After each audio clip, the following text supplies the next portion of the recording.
দুদিনের ব্যবধানে আবারও ভূমিকম্প।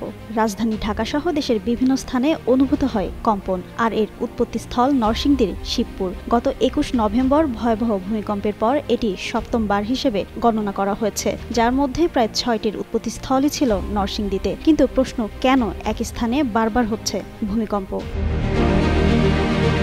এর কারণ নিয়ে আবহাওয়া কার্যালয় বলছে এটি আফটার শক। আবহাওয়া অধিদপ্তরের ভূমিকম্প পর্যবেক্ষণ কেন্দ্রের ভারপ্রাপ্ত কর্মকর্তা রুবায়েত কবির বলেন, দেশে একটি বড় ভূমিকম্প হওয়ার পর ছোট ছোট মৃদু অনেকগুলো ভূমিকম্প হয়েছে। এগুলো এখন পর্যন্ত তারা আফটার শক হিসেবে দেখছেন।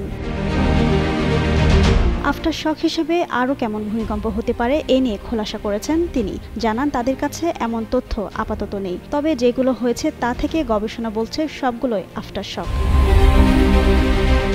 গেল ২১ নভেম্বর নরসিংদীতে হওয়া ৫.৭ মাত্রার সেদিনের ভূমিকম্প অনুভূত করেন দেশের প্রায় ১৪ কোটি মানুষ। ভূমিকম্পে অন্তত ১০ জন মারা যান, আহত হন কয়েকশো মানুষ। রাজধানীর অনেক ভবনে ফাটল দেখা দিয়েছে, বেশ কিছু ভবন হেলে পড়েছে। ২২ নভেম্বর সকালে একবার এবং সন্ধ্যায় অল্প সময়ের ব্যবধানে দুইবার ভূমিকম্প অনুভূত হয় ঢাকাসহ আশপাশের এলাকায়। বৃহস্পতিবার ভোর ৬টা ১৪ মিনিট ৪৫ সেকেন্ডে রাজধানীসহ দেশের বিভিন্ন স্থানে রিক্টার স্কেলে ৪.১ মাত্রার ভূমিকম্প অনুভূত হয়। আর এটিরও উৎপত্তিস্থল ছিল নরসিংদীর শিবপুরে। জিনাত আরা ঋতু, যুগান্ত নিউজ।